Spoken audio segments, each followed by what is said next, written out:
Alhamdulillah alladzi amarna an nusliha ma'ishatana li nailil ridha was sa'adah wa naqum bil wajibati fi ibadati wa taqwa.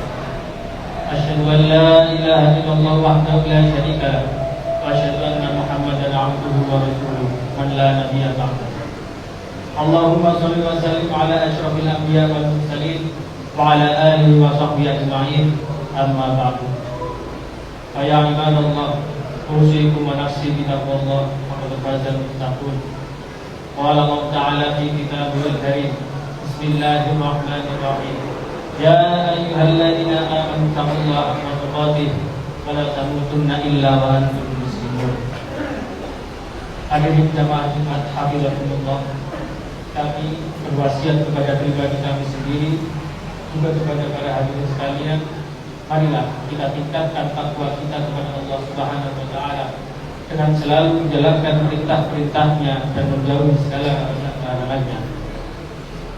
Jemaah salat Jumat yang dimuliakan Allah, segala puji bagi Allah yang telah memberikan kita berbagai kenikmatan, terutama nikmat sehat dan sempat, sehingga kita dapat memenuhi panggilan untuk menunaikan salat Jumat.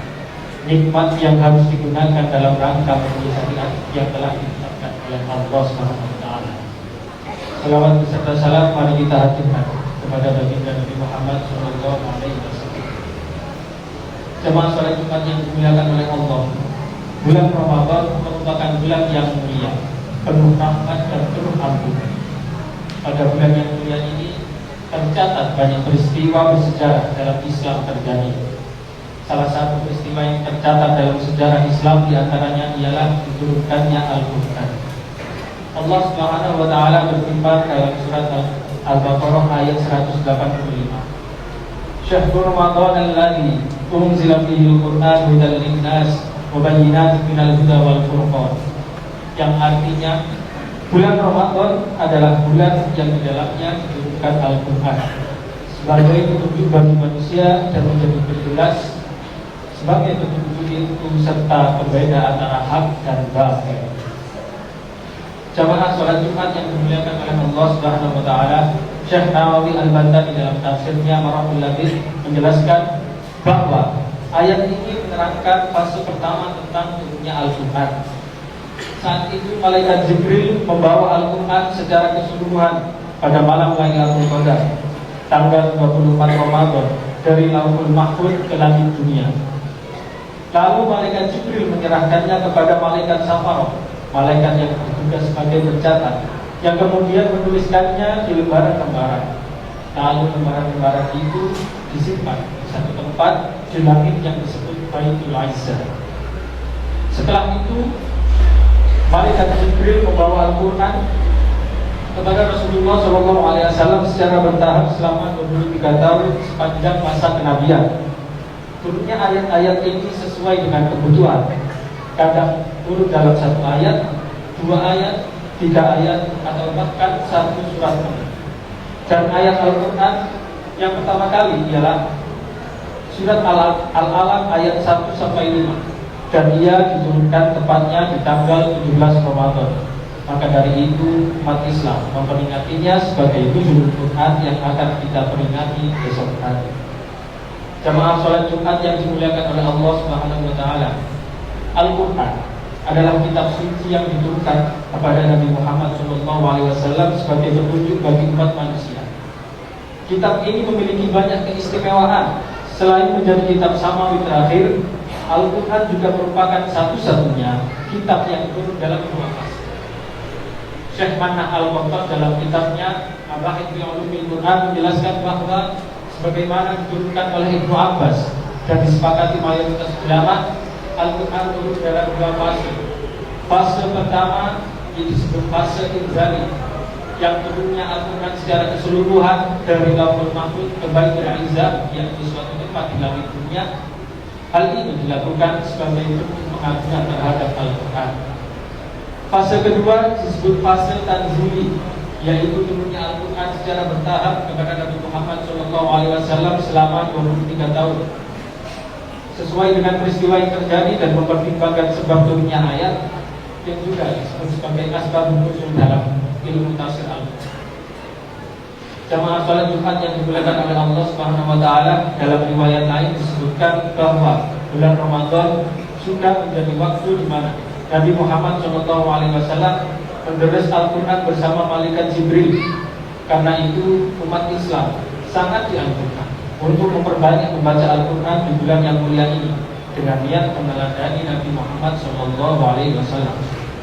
Momen turunnya Al-Quran serta semangat Nabi dalam menderesnya, inilah yang kemudian membuat Ramadan juga disebut sebagai Syahrul Nuzulil Quran wa Tilawah, yakni bulan turunnya Al-Quran dan juga membaca Al-Quran.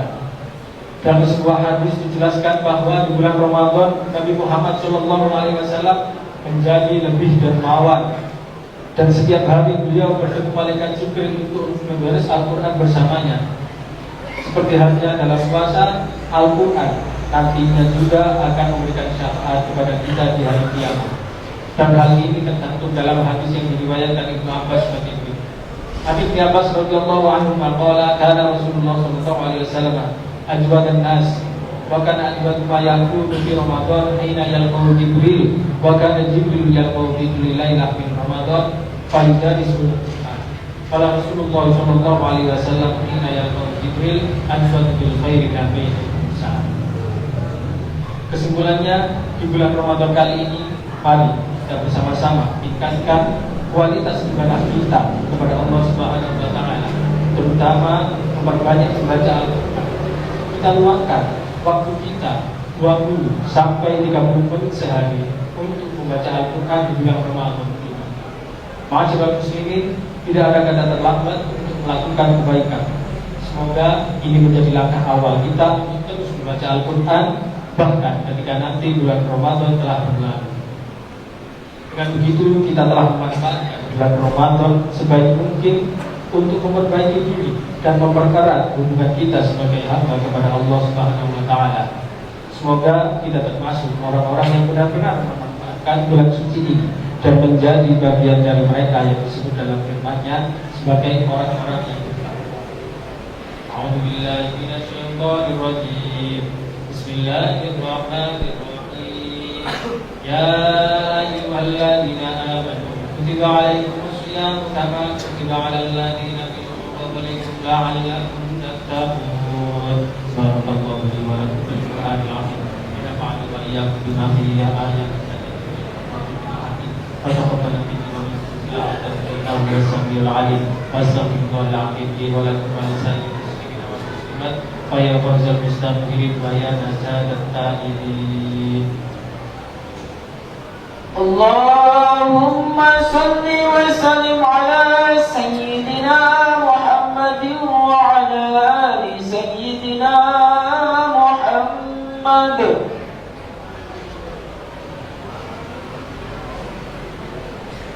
Alhamdulillahilladzi an'amana bi ni'matil iman wal islam. Wassalatu wassalamu ala sayyidina Muhammadin khairil anam wa ala alihi wa ashabihi al-kiram. Asyhadu an la ilaha illallahul malikul quddus salam wa asyhadu anna sayyidina wa habibana Muhammadan abduhu wa rasuluh sahibul syarafi wal ihtiram. Amma ba'du.